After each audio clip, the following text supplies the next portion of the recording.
Are you ready to make homemade 3-cheese pull-apart pizza bites? They're super simple with a quick pizza dough wrapped around a beautiful center of ricotta, mozzarella, and Parmesan with Italian seasonings. Get a dipping sauce, jam it in. You're gonna love these. Let's make some. So what does a 3-cheese pizza bite start with? A really good dough, and we're gonna make a really quick and simple pizza dough. Of course, you can purchase pizza dough now pretty much anywhere where you go home, push it out.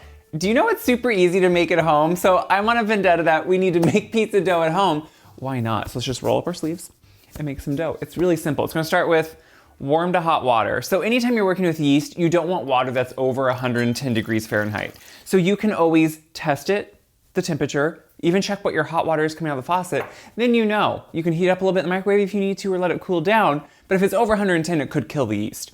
So then we're gonna put in a little bit of sugar. A little bit of sugar is a cheater way, one, to get the yeast to work a little bit quicker, but also it balances out the flavor of the dough, actually give it a little bit more browning effect too, which is great. We need a little bit of salt.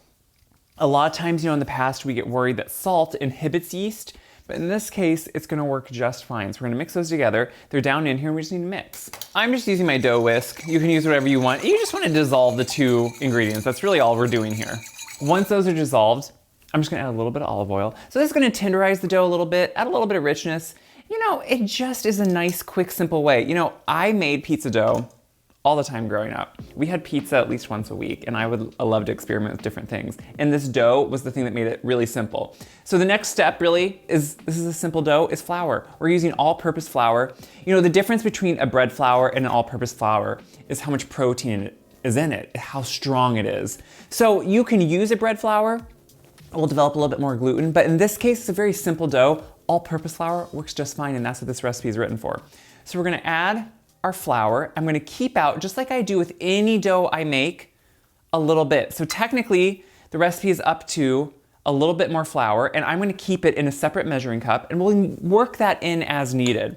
So here we have the yeast, instant yeast, meaning I add it with the flour, and it instantly activates. You don't need to bloom it in water, and that's the beautiful thing about instant yeast. Once you use it, there's no turning back. You don't have to have a dough whisk. I oftentimes would just use a fork, but a dough whisk does make light work, and we're just gonna do it all in a bowl. Start working it together till it's a shaggy kind of wet mass. So you can see here after just a couple minutes of mixing, it's a very sticky, wet dough. So the hydration level on this right now it's quite wet dough. But what we wanna do for this is actually start adding a little bit more of this reserve flour. The reason we don't add it all is, guess what? The time of year, the temperature, the humidity in the air, all that can affect dough, and all that can change how it works and comes together. So I'm gonna be adding a little bit more flour until it starts just becoming a smooth mass. Now, this is not a dough that needs to develop a ton of flavor over a long time like some doughs. Instead, we're gonna make it pretty simple, pretty quick. So as soon as it starts clearing the sides of the bowl like it's wanting to do, I'm gonna start working it by hand and working the rest of this flour in by hand. So this whisk did the work it needed to. It's still gonna be sticky, don't worry, but that's half the fun when you're working with dough. So now what I can do is just add a little bit more flour at a time. And I'm gonna just start, you can use a little scraper if you want, and it just comes together super simple. See how quickly that comes together? And it starts to make it a smooth dough ball. Then you can just sit here and you can start kneading it until it just is smooth. So I've been working with it, and you can see it's still a little bit sticky. When it comes in, look how it's sticking to the sides of the bowl. But it's starting to create a cohesive mass. I think we have a tendency, actually I know we have a tendency, because I used to always have a tendency too, to put way too much flour into dough, assuming it should have no stickiness. Dough needs to have a little bit of stickiness to it. So you can put it out onto a floured surface to finish it up, and see how it's starting to just, as long as I'm moving it, it holds together into a nice, smooth kind of dough. That's all you want. You don't need it to always be perfectly smooth to the point where it never will stick to anything. I like a little bit of tackiness to it. That's how you know it's ready. You want just a stitch of tackiness. When you have too much dough, or too much flour in a dough, then it gets to the point where it gets kind of coarse. The texture isn't as good, and you don't want that. So this kneading process, what we're doing right now, when you see that in a recipe, it's more important than you think. That kneading process is where you're developing gluten, which is gonna slowly form so you don't need as much flour. Gluten actually will hold that dough together and create it to be a more smooth, cohesive mass. And that's what's wonderful about it, and that's what I love. You could do it with a mixer, but this is such a small amount, really, in the spectrum of things. And pizza dough in general, even though this isn't for a traditional pizza, you want it to become simple enough that you can do it all the time. So what we're gonna do now is just let it rise a little bit. So I'm gonna put it there. I'm gonna put a little bit of oil in my bowl. It's the bowl that we were using, so it's already dirty. And we're gonna first put it in, kind of push it around, turn it upside right, and see how it got oiled all over. Oiled on the sides, put a cloth over it, let it rise, and we'll make them. So you can see our dough is pretty much ready. You wanna let it rise till it's double, which is looking beautiful. Look how beautiful that is. One way you can check to see if it's ready is when you push your finger in, it should stay there. If it bounces back right away, it's probably not ready. But before we get that ready, I'm getting the cheeses ready because this is a 3 cheese stuffed, and that's important here. So I am taking some fresh mozzarella. It has the best creaminess, the best flavor, and even though it's not the best for shredding, I'm shredding it. You know, some of it just balls up. The one trick I do think works well is I put it in the freezer, that ball of mozzarella, for just a few, I don't know, like 15, you can go up to 20 minutes depending. Let it get a little bit more firm, and then it works better on a grater like this. But this allows this whole beautiful round of mozzarella to be grated, and so it will just all incorporate a lot easier. So we're gonna put that right there. So what I have here is some ricotta, and ricotta just has the creaminess, has that flavor we're going after. I want my mozzarella, which already it's just like soft and creamy, and that to me is like super important.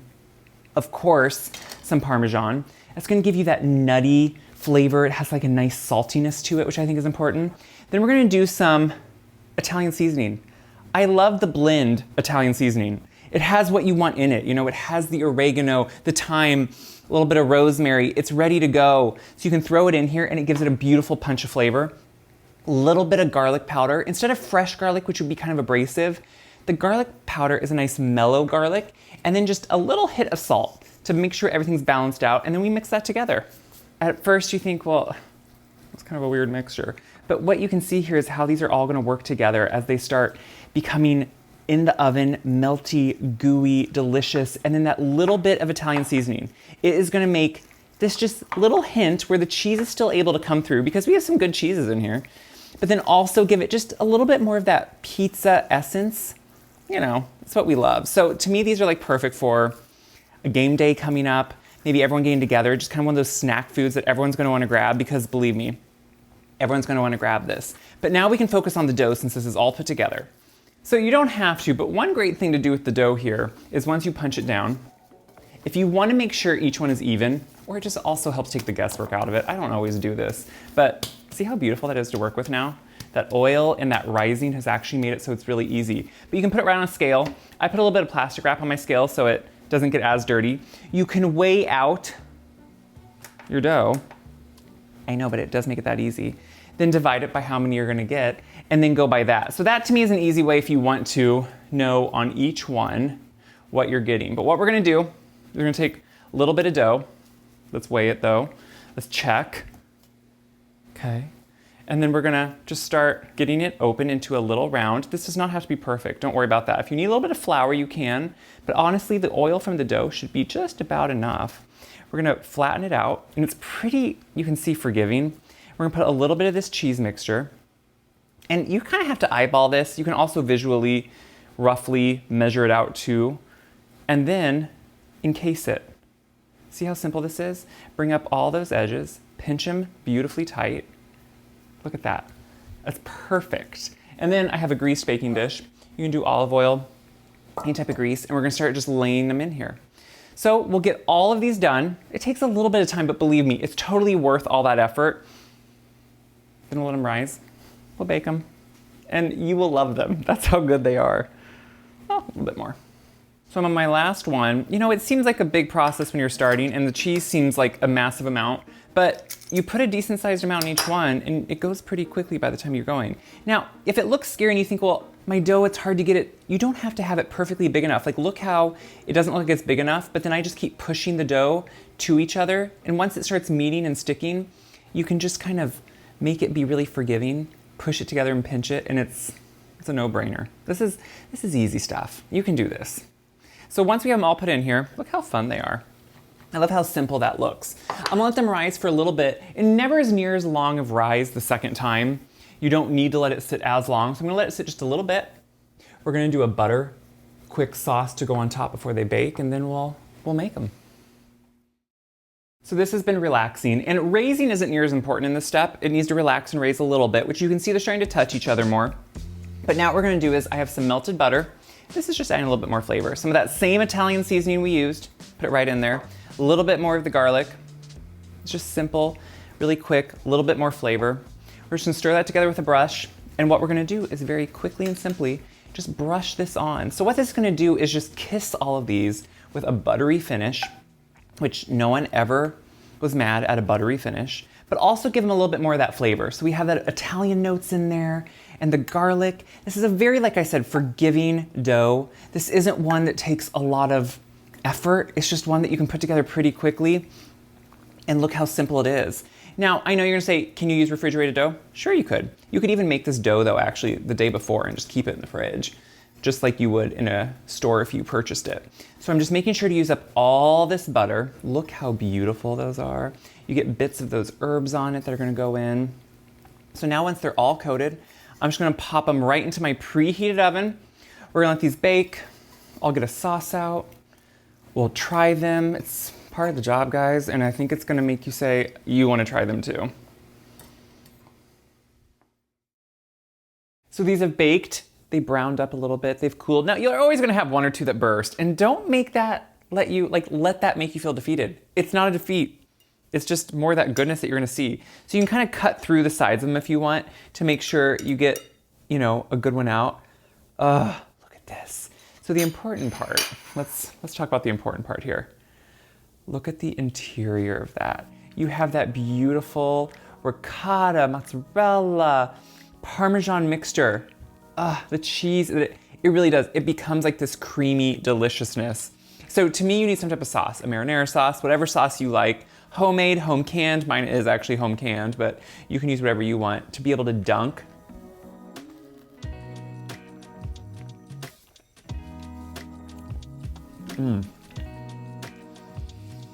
That Italian seasoning is just enough, but you know what's amazing about this?